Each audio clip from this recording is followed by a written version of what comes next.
Welcome student. आधीच्या लेक्चरमध्ये आपण स्ट्रक्चर ऑफ इयर शिकायला सुरुवात केली होती. तर त्याच्यामध्ये 2 पार्ट आपण इयरचे कंप्लीट केले आणि ते 2 पार्ट म्हणजे एक्सटर्नल इयर आणि मिडल इयर आपण लास्ट लेक्चरला कंप्लीट केला.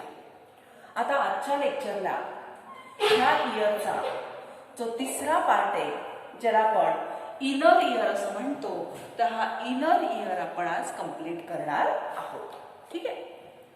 तर तुम्हाला माहिती आहे सगळ्यांना की हा जो इयर आहे ह्याचे 3 पार्ट आहेत, एक्सटर्नल इयर, मिडल इयर आणि inner year.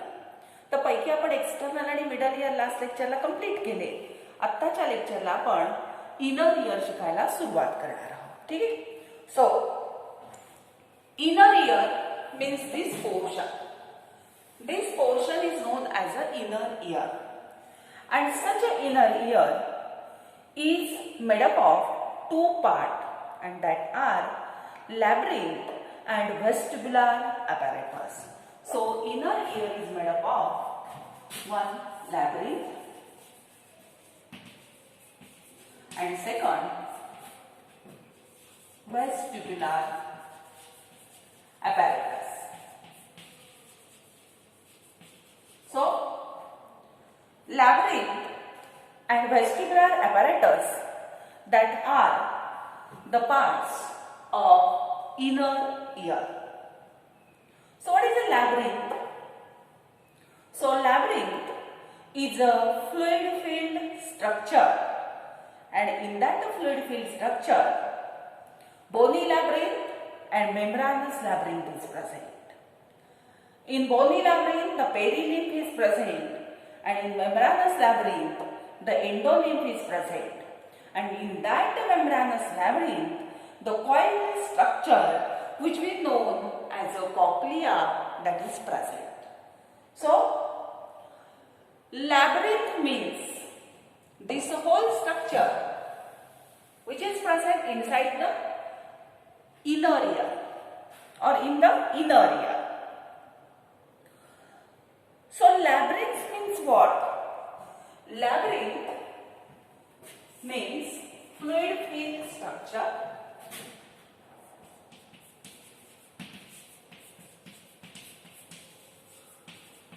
and that fluid-filled structure consists of 2 parts, that is the bony labyrinth and membranous labyrinth.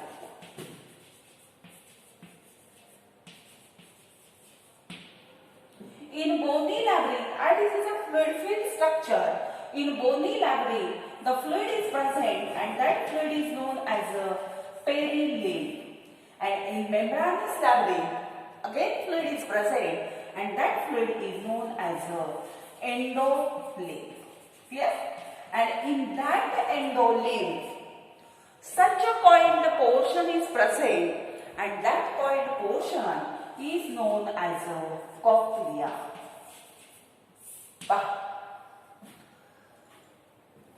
Inner इयरचे 2 पार्ट मी तुम्हाला सांगितले. एक म्हणजे लॅब्रिंथ आणि दुसरा म्हणजे व्हेस्टिब्युलर ॲपॅरेटस.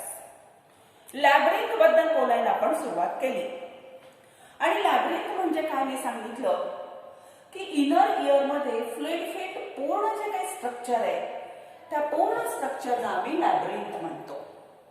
मग ह्या लॅब्रिंथ मध्ये बोनी लॅब्रिंथ पण आहे आणि बोनीच्या आतमध्ये मेम्ब्रानस लॅब्रिंथ आहे. बरोबर. बोनी लॅब्रिंथच्या आत फ्लुइड आहे त्याला पेरिलिम्फ म्हणायचं आणि मेम्ब्रानस लॅब्रिंथच्या आतमध्ये जे फ्लुइड आहे त्याला एंडोलिम्फ असं म्हणायचं. आणि हे मेम्ब्रानस लॅब्रिंथ म्हणजे काय, तर हे मेम्ब्रानस लॅब्रिंथ म्हणजेच त्याच्या काय झाला, कॉक्लिया झाला. आणि कॉक्लिया म्हणजे काय, तर हा जो कॉइल्ड पोर्शन असतो ह्या कॉइल्ड पोर्शनला काय म्हटलं जातं, कॉक्लिया असं म्हटलं जातं. So we start with the cochlea.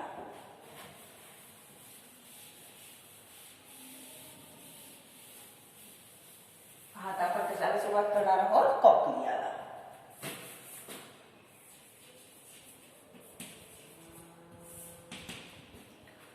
आता कॉक्लिया हा जो पार्ट आहे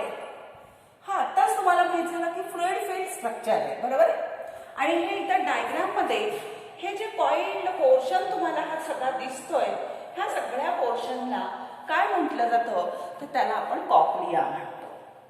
आणि इथं बोर्डवरती मी एक डायग्राम काढली आहे. ती डायग्राम कशाची आहे, तर टियर्स ऑफ कॉक्लिया, कॉक्लियाचा ट्रान्सफर सेक्शन आहे आणि तो आपण इथं काढलेला आहे आणि ह्याच्यावरून आपण कॉक्लिया शिकणार आहोत. So because of presence of two membrane, because of presence of these two membrane, the cochlea is internally divided into the three chambers. So one membrane is known as a resinous membrane and another membrane is known as a basilar membrane. And because of presence of these two membrane, the cochlea is divided into the how many compartment? 3 compartments. In that, the upper is known as a scala vestibuli. The lower is known as a scala tympani. And this middle portion or middle chamber is known as a scala media. So, the resinous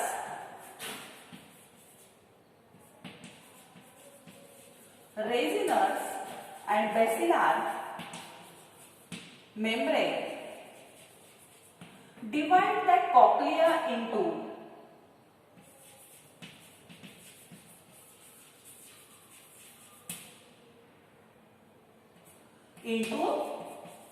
three chambers, and that are upper is known as the scala vestibuli, middle or lowermost is known as the scala tympani, and middle one is known as a scala media. Reissner's membrane इथे, basilar membrane आहे आणि रेझिनर्स आणि बेसिलार membrane present असल्यामुळं कॉक्लियाचे किती part झालेले आहेत, तर 3 part झालेले आहेत. कॉक्लिया हा कॉइल स्ट्रक्चर आहे, लक्षात घ्या, आणि ते 2.5 टनचं स्ट्रक्चर असतं. मग साधारणतः आपण एखादं पेज जर घेतलं आणि हे पेज हे समजा, तर ह्या पेजचा आपण 2.5 टन म्हणजे असा पोर्शन करायचा, लक्षात ठेवा. हे पहा, हा एक, हा दुसरा आणि हा तिसरा. असं जर केलं तर ह्याच्यामध्ये काय झालेले आहेत, तुम्हाला कंपार्टमेंट झालेले दिसत आहेत. आणि हे जे 3 कंपार्टमेंट आहेत, हा वरचा, मधला आणि खालचा, तर रेझिनर्स मेम्ब्रेन आहे, खालून बेसिलार मेम्ब्रेन आहे, आणि म्हणून ह्या कॉक्लियाचे किती पार्ट झाले, तर हे 3 पार्ट झालेले आहेत. वरच्या बाजूचा ज्याच्यावरती आता वेस्टिब्युलर ॲपॅरेटस आहे, म्हणजे ह्या बाजूचा जो पोर्शन आहे त्याला म्हणायचं स्केला वेस्टिब्युली, खालच्या बाजूचा पोर्शन आहे त्याला म्हणायचं स्केला टिम्पॅनी, आणि मधला जो पोर्शन आहे that is non as a Scala media. Clear? Now in that scala vestibuli and scala tympani the perilymph is present.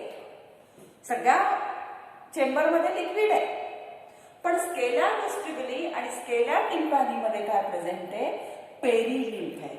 and the scala media it contains endolymph. it contains endolymph. लक्षात आलं? Cochlea काय सांगितलं, कॉक्लियाचे 2.5 ton आहे, coil structure आहे मेम्ब्रानस, आणि ह्या मेम्ब्रानस structure मध्ये 2 membrane आहेत. कुठले 2 मेम्ब्रेन? हा रेझिनर्स मेम्ब्रेन आणि हा बेसिलार मेम्ब्रेन. आणि 2 मेम्ब्रेन प्रेझेंट आहे म्हणजे किती कंपार्टमेंट झाले, 3. वरचा स्केला वेस्टिब्युली, खालचा स्केला टिम्पॅनी आणि मधला स्केला मेडिया. ठीक आहे? स्केला वेस्टिब्युली मध्ये आणि स्केला टिम्पॅनी मध्ये पेरिलिम्फ आहे, आणि स्केला मेडिया मध्ये मात्र काय प्रेझेंट आहे, एंडोलिम्फ प्रेझेंट आहे. ठीक आहे? Now the next point is on the basilar membrane this structure is present and that structure is known as organ of Corti. So organ of Corti, it is present on the basilar membrane. So we start with organ of Corti. Separately,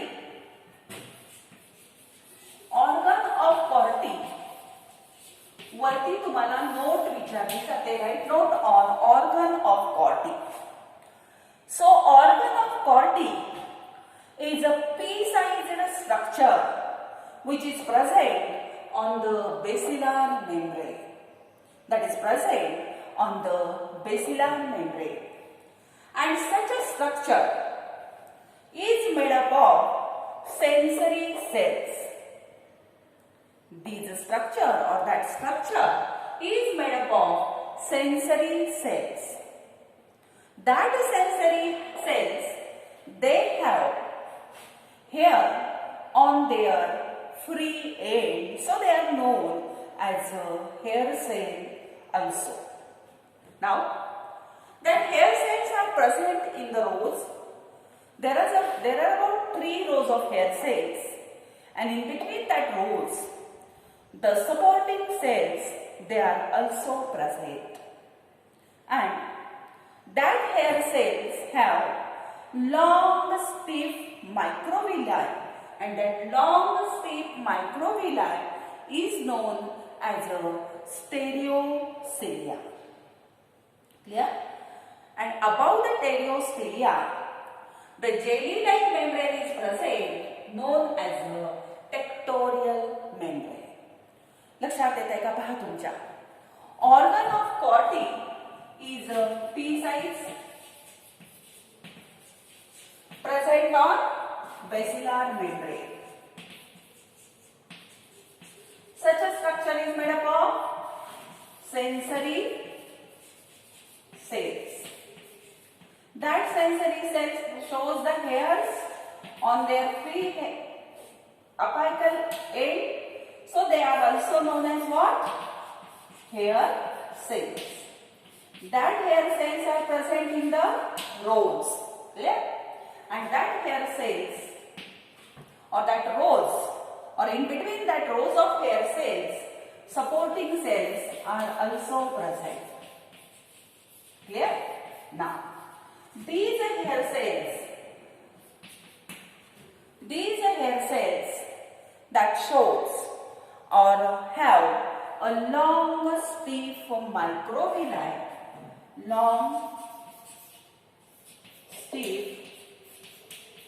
microvilli, and that long stiff microvilli is known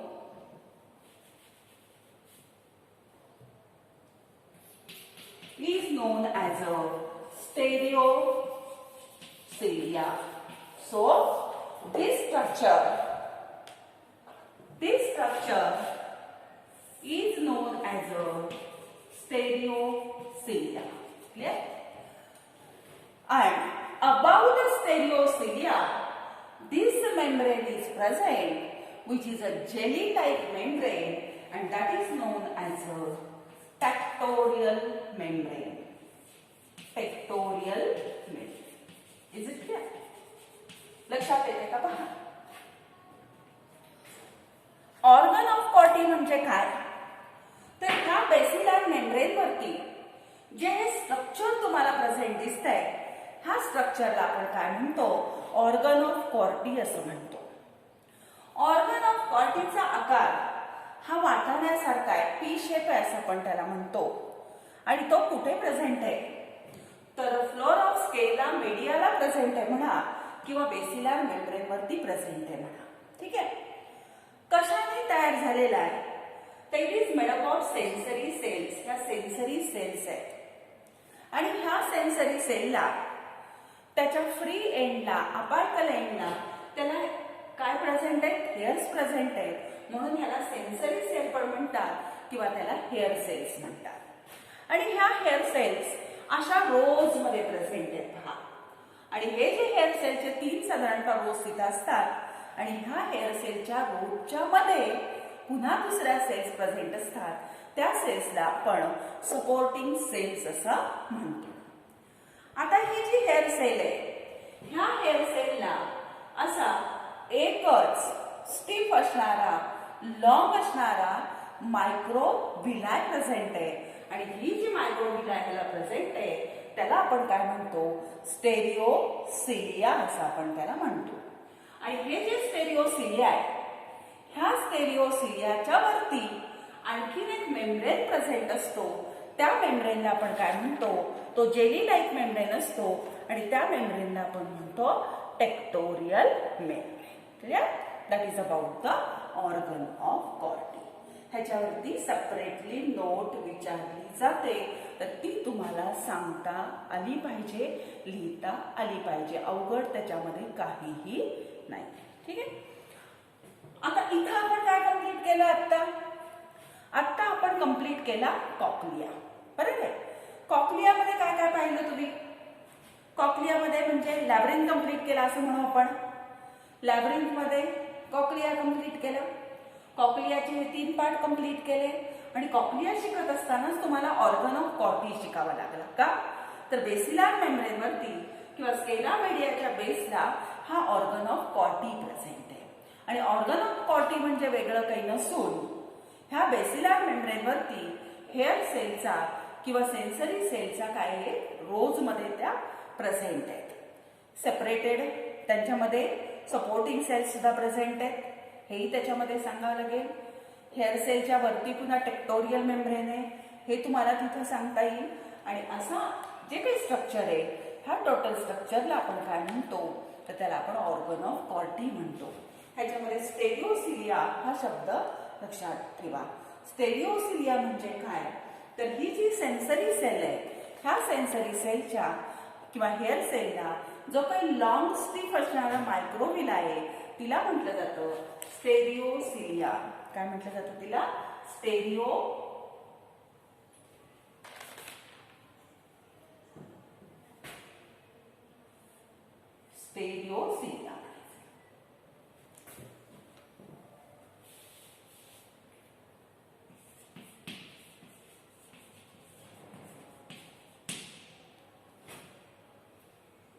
ठीक आहे? आता पहा, हे संपल्यानंतर cochlea झाल्यानंतर inner इयरचा दुसरा part आपल्याला शिकायला सुरुवात करायचा आहे. आणि तो दुसरा पार्ट कुठला आहे, तर तो दुसरा पार्ट आहे वेस्टिब्युलर apparatus. ठीक आहे? Second portion is non as what?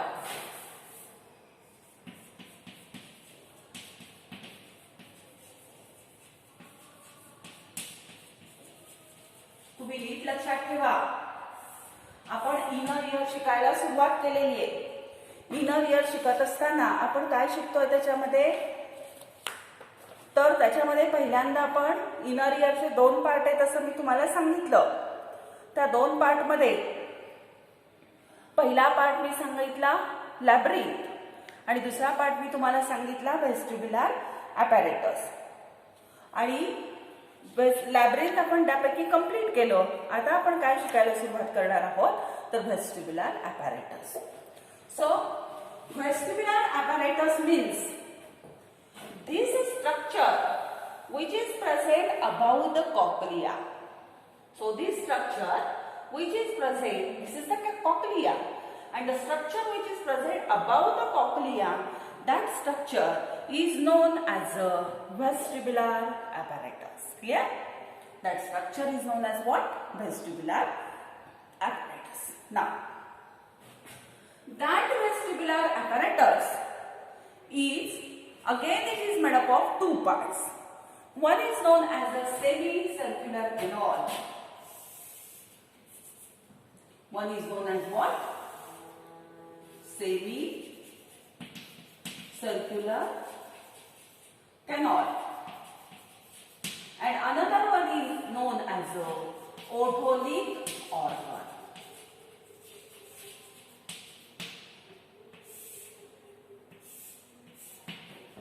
So vestibular apparatus is again made up of, or it consists of again 2 parts, that are semicircular canal and otolith organ. So look here, this structure or this portion is known as the semicircular canal and this structure is known as a otolith organ. We start with semicircular canal, means this structure. So, semicircular canal, they are 3 in number. They are present in a different plane and they are right angle to each other. So semicircular canal, they are 3 in number. They are 3 present in different plane and right angle to each other. Is it clear? There are 3 semicircular canals. Look here. 1, 2 and 3. They are present in a different plane, but they are right angle to each other. ते कसे आहेत एकमेकांना वेगवेगळ्या plain मध्ये आडवा असेल, उभा असेल, तिरका असेल, पण ते अरेंज असे झालेले आहेत की they are right angle to each other. Now, inside that canal, the endolymph is present. Inside the canal, the endolymph is present. And around the canal, the perilymph is present. Clear? Now, the base of that canal, look here. The base of the canal is a solar, and that solar portion of canal is known as a ampulla. That solar portion is known as what? Ampulla. पहा, हा जर आपण semi circular canal काढला तर ह्याचा base असा सोलन दाखवलाय बघा तिथं डायग्राम मध्ये. पहा इथेही लक्षात येईल. That solan portion is known as what? That is known as a ampulla. Clear? Now, that ampulla contains sensory spot. It contains sensory spot, and that sensory spot, they are known as a crista. So, ampulla means the solar portion of semicircular canal, and that solar portion, it contains sensory spot, and that sensory spot, that is known as a crista, and that crista help in maintain the equilibrium. It helps in maintaining the equilibrium. Is it clear? पहा,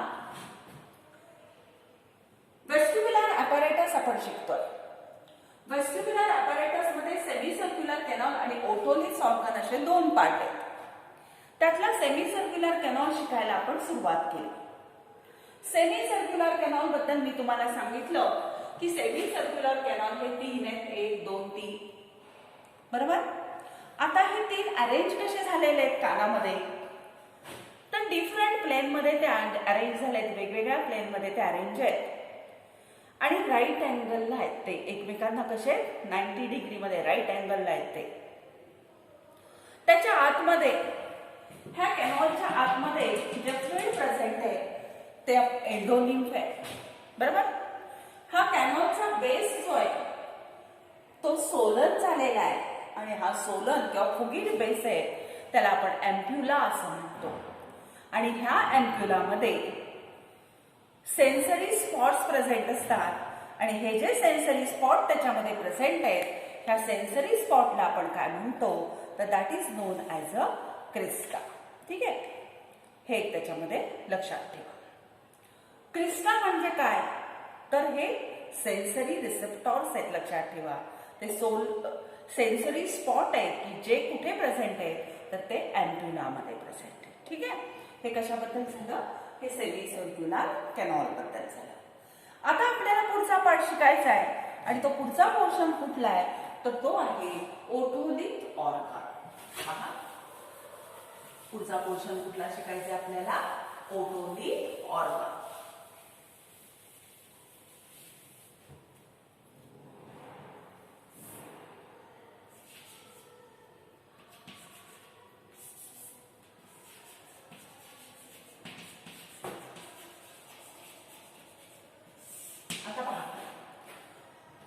Otolith organ means this structure.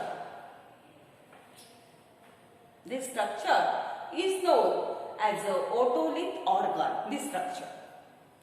So otolith organ is made up of sacculus and utriculus. Look here. This is known as this solar portion is known as a saculus, and this portion is known as a utriculus. So this portion is known as a otolith organ. So otolith organ is made up of saculus and utriculus. It is made up of and utriculus. Sac-like structure. One sac is known as a saculus and another sac is known as a utriculus. Now, that saculus and utriculus, it contains also sensory spot, and that sensory spot that is known as a macula. It contains the sensory spot. That sensory spot is known as what? That is known as a macula. So, the sensory spots which are present in the semicircular canal, they are known as what? They are known as a crista, and they help to maintain the equilibrium. And the sensory spots which are present in the saculus and utriculus, that are known as what? They are known as a macula. Now, that macula means that sensory spot, it consists of hair cell and supporting cell.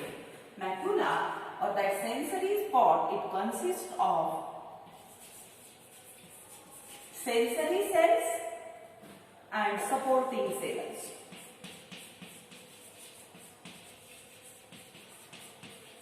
Yeah, it consists of hair cells and supporting cells. The tip of hair and the cilium project into the tip of hair and cilium project into otolith's membrane. Tips of hair and cilium project into otolith membrane. That otolith membrane is a thick gelatinous membrane, and that membrane contains minute particles which we know as a otolith particle or otoconia. That is known as what? Otoconia or otolith particles. Yeah. Now, that otolith particle or otoconia, they are made up of calcium carbonate and protein. They are made up of calcium carbonate and protein. They are made up of calcium carbonate and protein. Now,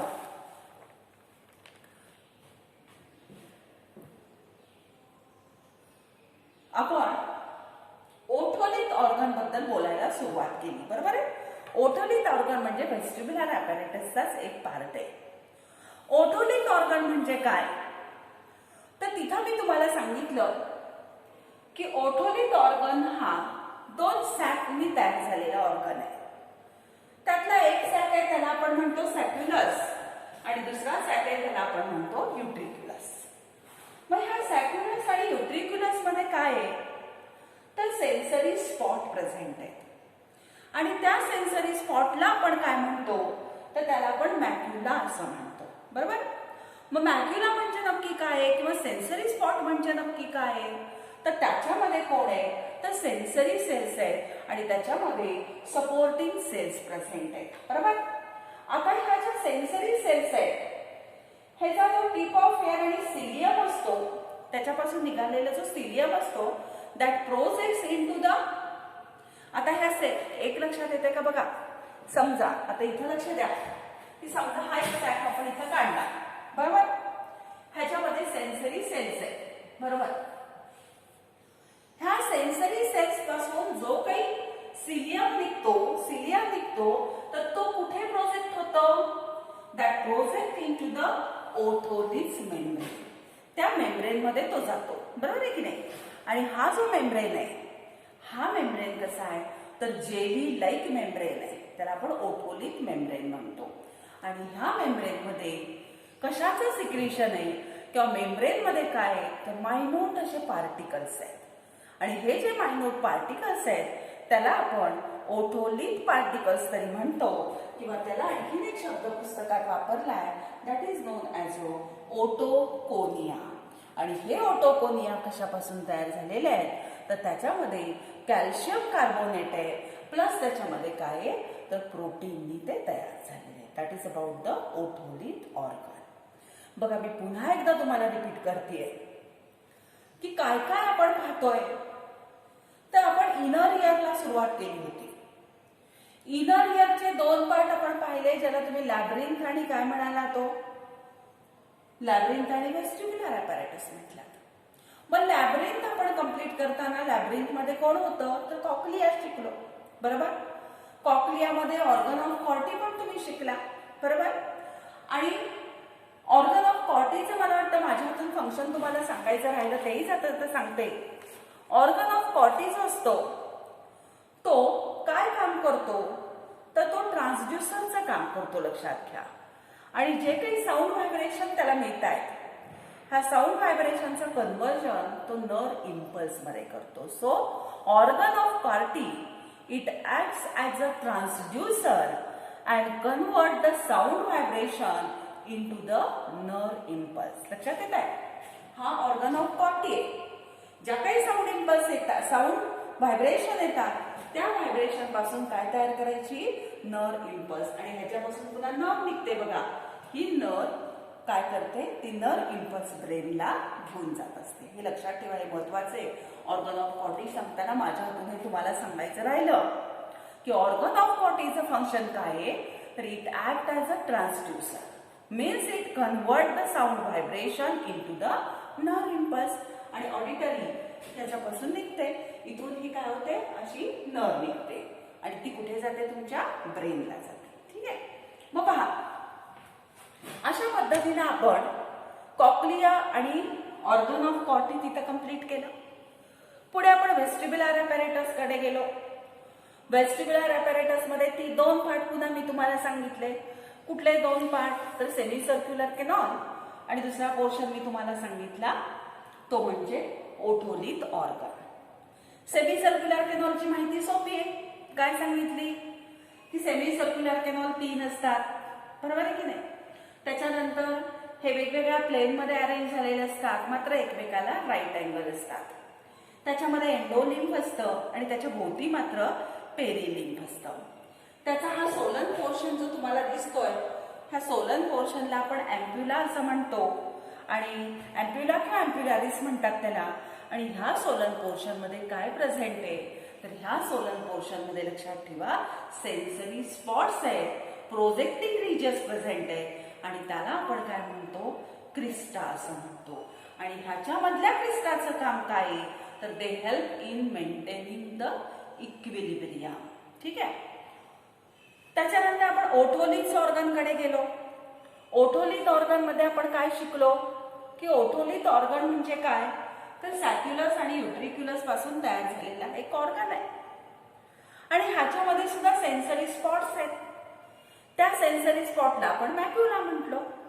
macula कशाने तयार झालाय किंवा sensory spot मध्ये कोण आहे तर त्याच्यामध्ये sensory cells आहेत. म्हणजेच कोण आहे तर हेअर सेल्स आहेत. ह्याला सेन्सरी पण म्हणा किंवा ह्याला हेअर सेल्स म्हटलं तरी सुद्धा तुम्ही चालू शकता. सेन्सरी सेल्स किंवा इथं काय म्हणा हेअर सेल्स. हेअर सेल्स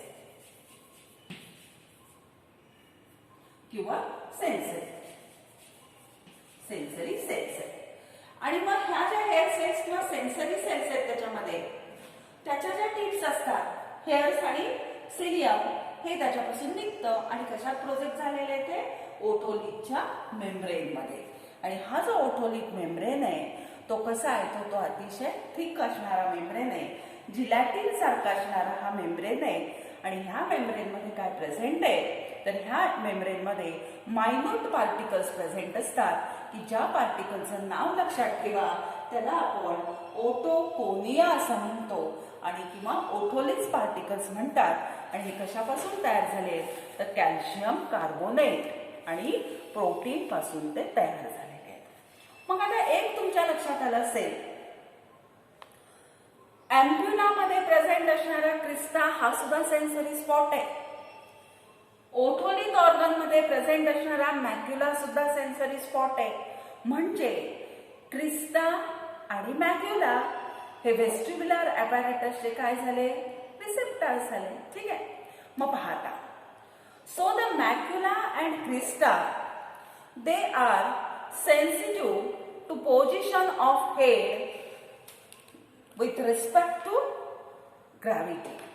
पहा, मॅक्युला अँड क्रिस्टा. आता लक्षात येते का बघू तुमच्या, काय शब्द सांगितले मी, क्रिस्टा अँड मॅक्युला. पहा, क्रिस्टा अँड मॅक्युला दोन्हीही काय आहे, सेन्सरी स्पॉट आहे. क्रिस्टा कुठे प्रेझेंट आहे, सेमी सर्क्युलर टेमा. मॅक्युला कुठे प्रेझेंट आहे, ओटोलिस ऑर्गन मध्ये प्रेझेंट आहे. So both these are receptors which are sensitive to position of head with respect to gravity. They are sensitive. These are the receptors sensitive to. It is sensitive to position of head. Position of head.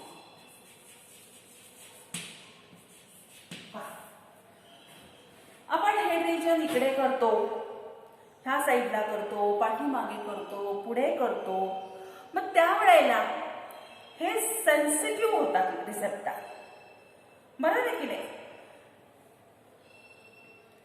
हे Crysta आणि macula बनतात. आता पुढचा एक point लक्षात घ्या. We know that 3 semicircular canal, they are arranged in a different plane and right angle to each other.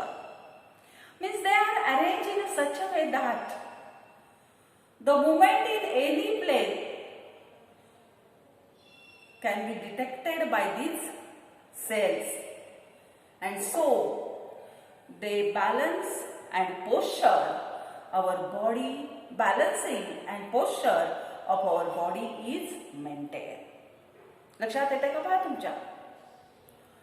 Semi circular canals are arrange in such a way that the movement in any plane that can be detected by these canals. So, these canals balance our body. It also maintains the posture of our body. Clear? That is about the semicircular canal. So, crista, which are present in the semicircular canal, they balance the body. Also, they maintain the posture of our body. Now, receptors for dynamic balance हे खूप महत्वाचं आहे, लक्षात घ्या. मी थोडक्यात तुम्हाला फंक्शनच सांगते. Receptor for dynamic balance lie in the crista of ampulla. Receptor for dynamic balance, that is lie in the crista. हे खूप महत्वाचं आहे, लक्षात घ्या. पहिलं मी तुम्हाला सांगितलं मॅक्युला आणि क्रिस्टा हे रिसेप्टर्स आहेत की जे sensitive to position of head. त्यांना कळतं तुमचा ब्रेन हेड इकडं झाला तिकडं झाला, बॅलन्स करायचं ते काम करतात. तसंच सेमी सर्क्युलर कॅनॉल सुद्धा आपल्या बॉडीची मुवमेंट कुठल्याही प्लेन मध्ये जरी होत असली तरी ते सुद्धा डिटेक्ट करून बॉडी पोश्चर मेंटेन करायचं काम, बॉडी बॅलन्स करायचं काम ते 3 सेमी सर्क्युलर कॅनॉल करतात. आता पुढचा पॉइंट मी स्पेशली सांगते की हे जे सेमी सर्क्युलर कॅनॉल मध्ये क्रिस्टा प्रेझेंट असतात, that crista are the receptors or the receptor for dynamic balance, they are present in the crista of ampulla or crista of semicircular canal. आता dynamic balance म्हणजे काय?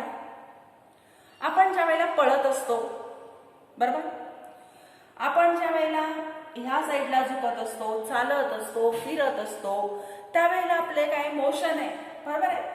मग ज्या वेळेला motion चालू असते, पळणं असतं, जोराने वेगाने चालणं असतं, फिरणं असतं, त्यावेळेला तुमच्या बॉडीचा बॅलन्स करायचं काम कोण करत असतं? तर ते करत असतात तुमच्या क्रिस्टा, म्हणजे ते फंक्शन झालं तुमच्या सेमी सर्क्युलर कॅनॉलच्या क्रिस्टाचं, बरोबर आहे. तसंच the receptor for static linear balance,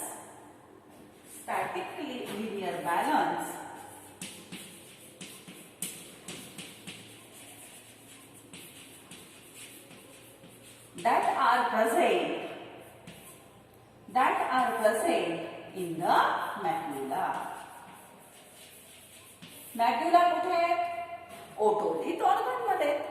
मग so the receptors for the static linear balance, they are present in the macula of sacculus and utriculus. म्हणजे पहा, स्टॅटिक लिनियर बॅलन्स म्हणजे काय? तर स्टेशनरी बॅलन्स म्हणजे तुम्ही मोशन मध्ये नाही आहात. आता समजा मी इथं उभी आहे, मोशन आहे का? नाहीये, पण मी हात ह्या बाजूला करते, ह्या करते, हेडची मुवमेंट करते. मग ह्या वेळेला वर्क कोण करत असतं? तर त्यावेळेला वर्किंग कंडिशन मध्ये असतात तुमचे मॅक्युला, की जे प्रेझेंट असतात सॅक्युलस आणि युट्रिक्युलस. लक्षात येते तुमच्या मी काय म्हणते ते? म्हणजे आत्ता आपण जे काही शिकलो ते फक्त बॅलन्सिंग बद्दल. तुम्ही म्हणाल तुम्ही शिकवताना तर स्ट्रक्चर ऑफ इयर शिकवताय, पण हिअरिंगचं फंक्शन काही तुम्ही शिकवलेलं नाहीये. तर आता इंटरनल इयर शिकवताना मी तुम्हाला इंटरनल इयरचं दुसरं जे फंक्शन आहे, ज्याला तुम्ही बॅलन्सिंग असं म्हणता, बॉडी इक्विलिब्रियम मेंटेन करता असं म्हणता, ते फंक्शन मी तुम्हाला इथं सांगितलं. म्हणजे आता तुमच्या लक्षात आलं असेल, किंवा हे तरी कळणं गरजेचं आहे की व्हेस्टिब्युलर ॲपॅरेटस जे आहे, मग त्याच्यामध्ये असणारे सेमी सर्क्युलर कॅनॉल असू देत किंवा त्याच्यामध्ये असणारा ओटोलिथ ऑर्गन असू देत, ह्या पोर्शनचं काम बॉडी पोश्चर मेंटेन करणं, इक्विलिब्रियम मेंटेन करणं, ही कामं कोणाची आहेत? तर त्याची आहेत. हिअरिंगचं काम हे व्हेस्टिब्युलर ॲपॅरेटसचं नाहीये, लक्षात घ्या. लक्षात आलं? मग हे दोन फंक्शन खूप महत्वाचे आहेत, लक्षात ठेवा. पहिलं फंक्शन तर मी ऑलरेडी सांगितलं की मॅक्युला आणि क्रिस्टा हे रिसेप्टर आहेत. कशासाठी? Sensitive for to the position of हेडच्या मुवमेंट, हेड रिजनची. दुसरं सांगितलं की 3 सेमी सर्क्युलर कॅनॉल जे आहेत ते आपली एनी प्लेनमध्ये मुवमेंट झाली किंवा तर ती डिटेक्ट करतात आणि बॉडी पोश्चर मेंटेन करतात. कुठल्याही प्लेनमध्ये आपण बॉडी मूव्ह करतो. आता समजा मी अशी केली तर त्यावेळेला तुमचे 3 सेमी सर्क्युलर कॅनॉल त्याला काय करत असतात? बॅलन्स करायचा प्रयत्न करत असतात. पुढचा पॉईंट मी सांगितला क्रिस्टा जे आहेत, त्या क्रिस्टा कशाशी रिलेटेड आहे? तर डायनामिक बॅलन्सशी आहे. मोशनमध्ये असताना, पळत असतानाचा बॉडी बॅलन्स करायचं काम ह्या क्रिस्टा करतात. आणि स्टॅटिक लिनियर बॅलन्स म्हणजे एकाच ठिकाणी तुम्ही उभे आहेत, पण उभे असताना पण हेड रिजनची मुवमेंट आहे, हाताची सगळी मुवमेंट, तर ती जी कंट्रोल करायचं काम करतात ते कोण करतात? तर मॅक्युला करतात, जे प्रेझेंट असतात युट्रिक्युलस आणि सॅक्युलस म्हणजे मध्ये. ठीक आहे. तर आत्ता इथं आपण इंटरनल इयर जो आहे किंवा ज्याला तुम्ही इनर इयर असं म्हणता, तर हा पार्ट आपण कम्प्लीट केलेला आहे, बरोबर आहे. आणि इनर इयर शिकवत असतानाच मी तुम्हाला हे जे व्हेस्टिब्युलर ॲपॅरेटस शिकवलं, ह्या व्हेस्टिब्युलर ॲपॅरेटसचं फंक्शन मी त्याच्याबरोबर मेकॅनिझम सांगून घेतलं. ते मेकॅनिझम म्हणजे बॉडी बॅलन्स आणि बॉडी इक्विलिब्रियम, बॉडी पोश्चर करायचं काम ते करतात. तर ते आपण त्याच्याबरोबर शिकलेलो आहोत. आता आपलं महत्वाचं काम ह्याच्यामधलं शिकायचं राहिलंय ते म्हणजे हिअरिंगचं फंक्शन आपलं राहिलेलं आहे. आणि लक्षात ठेवा किंवा क्लिअर करा आजच्या लेक्चरला की व्हेस्टिब्युलर ॲपॅरेटस हे इक्विलिब्रियमचं काम करतं आणि हिअरिंगमध्ये ते इन्व्हॉल्व नाहीये. आणि आता कॉक्लिया जो मी शिकवणार आहे तुम्हाला पुन्हा, कॉक्लियाचं फंक्शन मात्र कशाचं आहे? तर हिअरिंगचे. ह्या दोन गोष्टी क्लिअर झाल्याच पाहिजेत. ठीक आहे. तर that is about the inner year. पुढच्या लेक्चरला आपण मेकॅनिझम ऑफ हिअरिंग आणि त्याच्या काही पुस्तकामध्ये डिसऑर्डर्स वगैरे मला वाटतं दिलेले आहेत, मेकॅनिझम ऑफ हिअरिंग नंतर काय पोर्शन दिलेले आहेत तुम्हाला, पुढे दिलेला आहे डिसऑर्डर ऑफ नर्वस सिस्टीम एक पॉइंट आहे पहा, तर तो आपण पुढच्या लेक्चरला कंप्लीट करणार आहोत. ठीक आहे, आज आपण इथे थांबू.